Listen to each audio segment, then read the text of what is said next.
Pernahkah kamu membayangkan seorang wanita Jepang yang hidup di tengah kemewahan dan budaya modern, justru memilih tinggal di desa kecil Indonesia demi Islam? Inilah kisah Sayaka, wanita asal Kyoto yang rela meninggalkan segalanya demi kebenaran yang ia temukan dalam cahaya Islam. Dan semuanya bermula dari satu pertemuan tak terduga, dengan pria Indonesia yang berhati lembut. Assalamualaikum warahmatullahi wabarakatuh, teman-teman semua. Selamat datang kembali di channel Inspirasi Mualaf, tempat di mana kita mendengar kisah nyata penuh makna yang menggetarkan hati. Sebelum kita lanjut ke kisah yang sangat menyentuh ini, jangan lupa untuk like video ini, subscribe channel ini, dan aktifkan lonceng notifikasinya ya. Dukungan kalian sangat berarti agar kami bisa terus menghadirkan kisah-kisah inspiratif lainnya. Dan seperti biasa, yuk kita rame-rame tulis sholawat untuk Nabi Muhammad Shallallahu Alaihi Wasallam di kolom komentar, sebagai bentuk cinta kita kepada Rasul tercinta. Jangan lupa juga tulis di komentar, kamu nonton dari kota atau negara mana nih? Biar kita bisa saling sapa dan doakan satu sama lain wajah tersenyum dengan mata bahagia. Namanya Sayaka Nakamura. Ia lahir pada musim dingin di bulan Januari, tepat di kota Kyoto, Jepang. Sejak kecil, ia hidup dalam keluarga terpandang. Ayahnya seorang arsitek terkenal. Ibunya pemilik butik kimono tradisional yang sangat dihormati di komunitasnya. Sayaka tumbuh di lingkungan yang serba tertib, disiplin, dan penuh tekanan untuk selalu menjadi yang terbaik. Sejak kecil, ia sudah didorong untuk berprestasi. Ia belajar piano, seni kaligrafi Jepang, serta ikut klub bahasa Inggris. Prestasinya tak pernah mengecewakan. Ia dikenal sebagai anak yang pintar, rajin, dan perfeksionis. Tapi di balik semua pencapaian itu, Sayaka seringkali merasa lelah, bukan hanya fisik, tapi juga batin.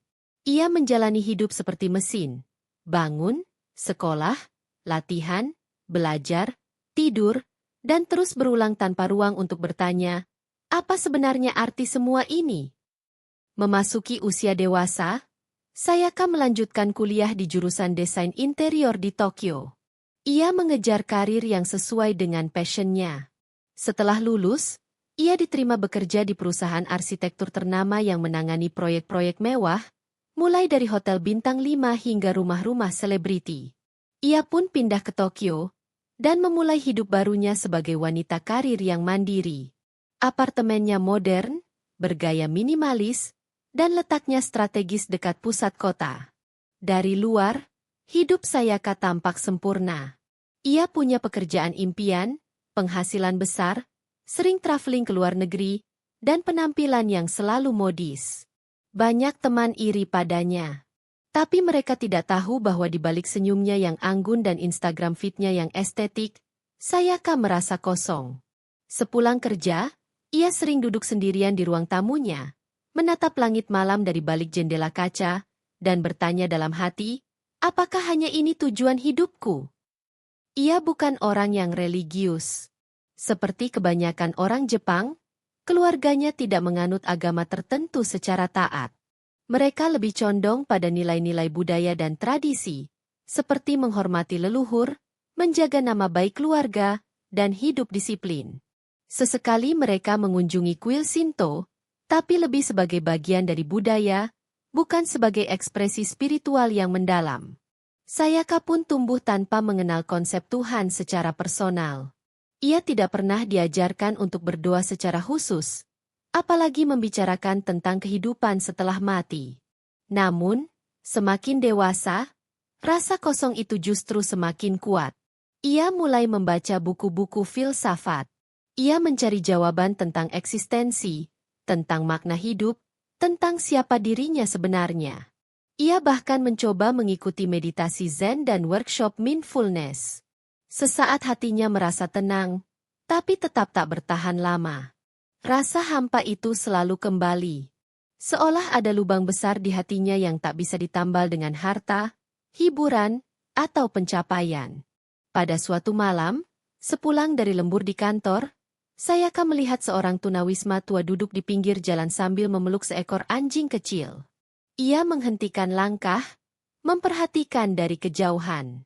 Ada sesuatu yang menggetarkan hatinya. Di tengah gemerlap Tokyo, ada manusia yang bertahan hidup dengan cinta dan kesetiaan seekor anjing. Ia berpikir, mengapa kita diciptakan berbeda? Apa makna hidup sebenarnya? Malam itu, Sayaka menangis sendirian di apartemennya. Untuk pertama kalinya, ia berdoa bukan kepada siapa-siapa secara khusus, tapi kepada sesuatu yang ia harap bisa mendengarkan. Beberapa bulan setelah itu, Sayaka memutuskan mengambil cuti. Ia merasa perlu pergi, menjauh sejenak dari hiruk-pikuk Tokyo dan rutinitas yang mengekang. Ia ingin menemukan dirinya kembali, menemukan jawaban. Pilihannya jatuh pada Indonesia. Entah kenapa, negara itu tiba-tiba muncul di benaknya. Mungkin karena pernah melihat foto-foto Bali di media sosial, atau mungkin karena dorongan tak sadar untuk mencari suasana yang kontras.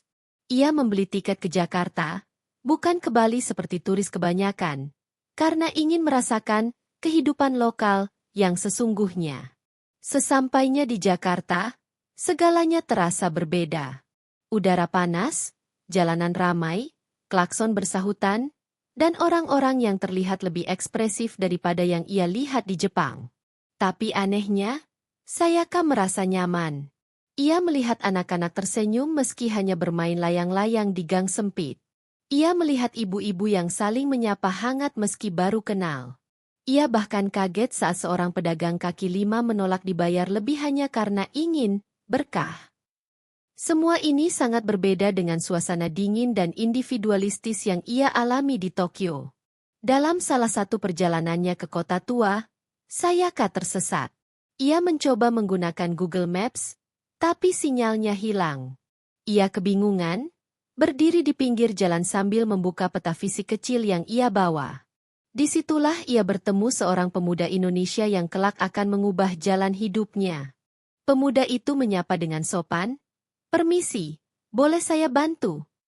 Dengan bahasa Inggris terbata-bata tapi penuh niat baik, ia menunjukkan arah dan bahkan menawarkan untuk mengantar.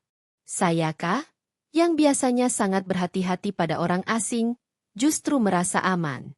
Ia mengangguk dan mengikutinya.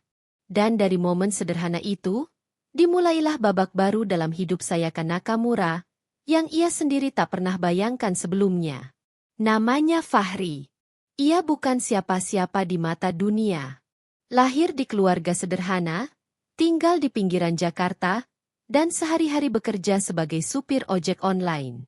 Namun ada satu hal yang selalu dipegang teguh oleh Fahri, akhlak. Sejak kecil ia diajarkan oleh ayahnya bahwa Islam bukan hanya soal ibadah, tapi soal bagaimana memperlakukan orang lain. Jadilah Muslim yang membuat orang lain merasa aman di dekatmu. Pesan ayahnya yang selalu ia ingat. Hari itu, Fahri baru saja mengantar penumpang ke daerah kota tua. Ia sedang istirahat di bawah pohon rindang dekat sebuah toko, ketika pandangannya tertuju pada seorang wanita asing yang tampak kebingungan. Rambutnya panjang, wajahnya putih bersih, dan tangan kecilnya memegang peta sambil celingak-celinguk. Wajahnya terlihat gelisah. Fahri ragu sejenak, tapi kemudian ia mendekat dengan sopan. "Excuse me, are you lost?" tanyanya pelan. Wanita itu mengangguk pelan dan menunjukkan peta di tangannya. Dengan bahasa Inggris yang sederhana, Fahri menjelaskan arah ke tempat yang ia cari, lalu menawarkan untuk mengantarnya. Wanita itu tampak lega. Ia tersenyum dan memperkenalkan dirinya, "My name is Sayaka." Mereka pun mulai berjalan bersama. Selama perjalanan, Sayaka mulai merasa nyaman. Ada sesuatu yang berbeda dari Fahri. Ia tidak banyak bicara, tapi selalu sopan dan menghormati. Bahkan saat Sayaka secara refleks menggandeng lengan Fahri ketika menyeberang jalan, Fahri langsung menarik tangannya dengan halus dan berkata, "Maaf ya, saya tidak biasa bersentuhan dengan perempuan." Reaksi itu membuat Sayaka kaget. Ia belum pernah bertemu pria yang menolak sentuhan fisik tanpa berniat kasar. Bahkan banyak pria Jepang pun justru berusaha mendekatinya dengan cara-cara yang tidak nyaman. Karena penasaran, Sayaka pun bertanya, Why are you different? You are kind, but you always avoid touching me. Why? Fahri tersenyum dan menjawab, because I'm a Muslim. In Islam, we are taught to respect women, not just with words, but with our behavior. Kalimat itu menghujam dalam di hati Sayaka. Bukan karena Fahri mengaku Muslim, tapi karena ia menunjukkan akhlaknya terlebih dahulu. Tak ada dakwah yang memaksa, tak ada ceramah yang mendominasi. Hanya tindakan-tindakan kecil yang membuat Sayaka merasa aman, dihargai, dan dilindungi. Itulah awal ketertarikannya pada Islam. Bukan dari buku, bukan dari ceramah, tapi dari akhlak nyata seorang Muslim sederhana. Hari-hari berikutnya, Sayaka dan Fahri beberapa kali bertemu lagi. Bukan untuk kencan atau bersenang-senang, tapi karena Sayaka ingin tahu lebih banyak tentang budaya lokal. Fahri dengan senang hati menemaninya ke pasar tradisional, ke warung makan, hingga ke masjid. Sayaka bahkan pernah duduk di belakang ketika Fahri ikut sholat Jumat, meski ia hanya menunggu di luar masjid. Ia merasa damai melihat orang-orang berwudhu, berbaris rapi, dan berdoa dalam kehusyukan. Suatu sore, Sayaka mengajak Fahri minum teh di sebuah kedai kecil. Di situ, ia mulai memberanikan diri bertanya lebih dalam. Fahri, why do Muslims pray 5 times a day? Isn't it too much? Fahri tidak marah, tidak tersinggung. Ia menjawab dengan tenang, kami sholat karena kami butuh Allah, bukan karena Allah butuh kami. 5 kali sehari itu bukan beban, tapi jeda untuk mengingat siapa yang memberi kita hidup. Sayaka terdiam. Matanya memanas. Ia merasa jawaban itu sangat menyentuh, dan sangat masuk akal. Mulai saat itu, Sayaka mulai membaca tentang Islam. Ia membeli Al-Quran terjemahan bahasa Inggris. Ia mengunduh aplikasi belajar Islam dan mulai menonton video dakwah. Awalnya hanya karena rasa penasaran, tapi lama-lama berubah menjadi kekaguman. Ia menemukan bahwa Islam tidak seperti yang selama ini digambarkan di media. Ia terkejut bahwa Islam sangat menghargai ilmu, mendorong kebaikan, dan menjunjung tinggi perdamaian. Dalam salah satu obrolan mereka, Fahri berkata pelan, Islam tidak pernah memaksa siapapun untuk masuk. Tapi ketika seseorang mencari kebenaran dengan hati yang jujur, Allah akan membimbingnya. Sayaka hanya mengangguk. Namun dalam hatinya ia tahu, benih hidayah telah tumbuh. Ia mulai mempertanyakan lagi semua yang pernah ia yakini sebelumnya. Tentang hidup, kematian, dan makna sejati kebahagiaan. Sayaka pun mulai mengikuti pengajian wanita di dekat tempat Fahri tinggal. Ia tidak langsung mengerti semuanya. Apalagi bahasa Indonesia bukan bahasa utamanya. Tapi ia tetap datang, duduk di pojok ruangan, mendengarkan dan mencatat. Para ibu-ibu di sana menyambutnya dengan hangat, memberi makanan, dan sesekali mengajaknya mengobrol. Untuk pertama kalinya, Sayaka merasakan suasana kekeluargaan yang tulus, tanpa pretensi, tanpa gengsi. Di malam-malam sunyi, Sayaka mulai mencoba berdoa seperti yang diajarkan dalam Islam. Ia meletakkan sajadah yang diberi oleh salah satu ibu pengajian, lalu berdoa sambil menatap langit. Ia belum tahu cara sholat yang benar, tapi ia berbisik dalam hati. Ya Tuhan, jika ini jalan MU, tuntunlah aku. Hari itu hari Jumat. Udara Jakarta cukup panas. Namun ada semilir angin yang menyejukkan hati Sayaka. Ia mengenakan gamis sederhana berwarna pastel, dan untuk pertama kalinya, ia mencoba mengenakan jilbab tipis yang ia beli beberapa hari lalu di toko kecil dekat penginapannya. Canggung? Tentu. Tapi ada rasa yang tak bisa dijelaskan. Campuran antara haru, takut, dan bahagia. Hari ini adalah hari yang ia pilih untuk mengucapkan 2 kalimat syahadat. Fahri tak pernah mendesaknya untuk masuk Islam.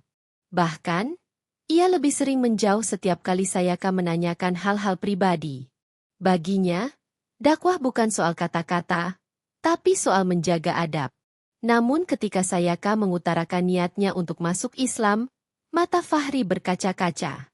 Ia terdiam lama, lalu berkata pelan, Saya bukan siapa-siapa. Tapi kalau kamu mau mengenal Islam, insya Allah itu adalah keputusan terbaik dalam hidupmu. Prosesi syahadat dilakukan di sebuah musola kecil di daerah Tebet. Hanya ada beberapa orang, imam masjid, 2 orang ibu pengajian, Fahri, dan 1 temannya yang bisa berbahasa Jepang. Sayaka mengucapkan 2 kalimat syahadat dengan suara bergetar, air mata jatuh tanpa bisa ia tahan. Suasana menjadi sangat haru. Bahkan imam yang memimpin prosesi pun ikut menunduk lama. Terdiam sejenak setelah Sayaka selesai mengucap, Asyhadu alla ilaha illallah wa asyhadu anna Muhammadan Rasulullah. Tak lama setelah mengucap syahadat, Sayaka menunduk dan menangis. Bukan tangis karena sedih, melainkan karena sebuah perasaan damai yang belum pernah ia rasakan sebelumnya. Ia merasa seolah hatinya yang selama ini kosong kini mulai terisi. Ia tak mengerti mengapa, tapi setiap kalimat zikir yang dibisikkan oleh ibu-ibu pengajian terasa menyejukkan. Bahkan ia tak ingin pulang cepat hari itu. Ia ingin terus berada di tempat itu, duduk bersila, mendengarkan lantunan doa. Hari-hari berikutnya menjadi babak baru dalam hidup Sayaka. Ia mulai belajar mengucapkan huruf hijaiyah, mempelajari wudhu, dan mencoba sholat 5 waktu meski gerakannya masih salah-salah. Ia tertawa kecil saat pertama kali lupa jumlah rakaat, atau ketika sujud malah jatuh karena belum terbiasa. Tapi semua itu ia jalani dengan senyum. Tak ada beban, karena kini ia merasa hidupnya memiliki arah. Ia tak lagi bertanya-tanya untuk apa ia hidup, karena jawaban itu kini ia temukan dalam Islam. Tentu saja jalan hidupnya tak selalu mulus. Keluarga di Jepang awalnya sangat terkejut ketika ia memberi kabar bahwa dirinya telah masuk Islam. Ayahnya marah besar, menganggap Sayaka telah mengkhianati tradisi keluarga. Ibunya menangis, mengatakan bahwa Sayaka telah dibutakan oleh ajaran asing. Kakaknya bahkan memutus kontak untuk sementara. Namun Sayaka tak membalas dengan kemarahan. Ia menulis surat panjang untuk keluarganya, menjelaskan bahwa Islam justru membuatnya lebih mencintai mereka. Ia berkata, "Aku tidak meninggalkan Jepang, aku hanya menemukan cahaya yang selama ini kucari." Lama-kelamaan, keluarga Sayaka mulai melunak. Terutama setelah melihat bahwa Sayaka tidak berubah menjadi ekstremis, seperti yang mereka bayangkan. Justru Sayaka kini lebih sabar, lebih tenang, dan lebih menghargai waktu bersama keluarga. Bahkan ibunya sempat mengunjungi Jakarta dan melihat langsung kehidupan Sayaka yang kini dekat dengan komunitas muslimah. Meski belum menerima sepenuhnya, sang ibu mulai mengerti bahwa anaknya telah menemukan kebahagiaan sejati. Hubungan Sayaka dan Fahri pun berkembang dengan sangat hati-hati. Fahri tetap menjaga jarak, dan tak pernah memanfaatkan kedekatan mereka.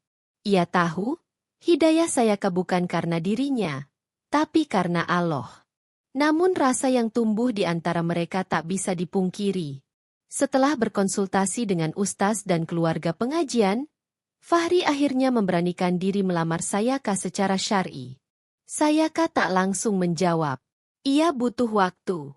Bukan karena ragu, tapi karena ia ingin memastikan bahwa pernikahan ini dilandasi cinta karena Allah. Beberapa bulan kemudian, dalam suasana sederhana dan hikmat, Sayaka dan Fahri menikah di sebuah masjid kecil yang penuh bunga melati. Tak ada kemewahan. Hanya akad nikah yang disaksikan para sahabat dan ibu-ibu pengajian yang selama ini membimbing Sayaka. Dalam pernikahan itu, Sayaka memilih nama Islami, Aisyah. Ia ingin meneladani sosok istri Nabi yang cerdas, lembut, dan penuh semangat belajar. Setelah menikah, Aisyah dan Fahri tinggal di rumah sederhana di Bekasi. Mereka hidup dengan penuh syukur. Aisyah mulai aktif mengajar bahasa Jepang secara online, dan di waktu luangnya, ia ikut komunitas mualaf untuk membagikan pengalamannya. Ia tidak pernah menyangka, perempuan Jepang yang dulunya merasa kosong, kini justru menjadi tempat bertanya bagi para mualaf lain. Ia sering mengatakan, "Aku menemukan Islam bukan karena logika semata, tapi karena akhlak." Kini, setiap pagi, Aisyah bangun sebelum subuh. Ia berdiri di samping suaminya, menadahkan tangan dalam doa, dan mengucap syukur atas hidayah yang Allah berikan. Ia sadar, hidup di dunia ini hanyalah persinggahan. Tapi jika persinggahan ini dijalani dengan iman, maka insya Allah, tempat kembali yang abadi akan jauh lebih indah. Dan bagi Aisyah, tak ada kebahagiaan yang lebih besar selain menjadi muslimah. Teman-teman, dari kisah Sayaka kita belajar bahwa kebaikan kecil bisa menjadi pintu besar bagi hidayah seseorang. Jangan pernah meremehkan sopan santun dan adab dalam Islam. Bisa jadi, dari senyuman dan tutur kata yang lembut, ada seseorang yang tersentuh dan akhirnya memilih jalan Allah. Sampai jumpa di kisah inspiratif mualaf lainnya. Wassalamualaikum warahmatullahi wabarakatuh.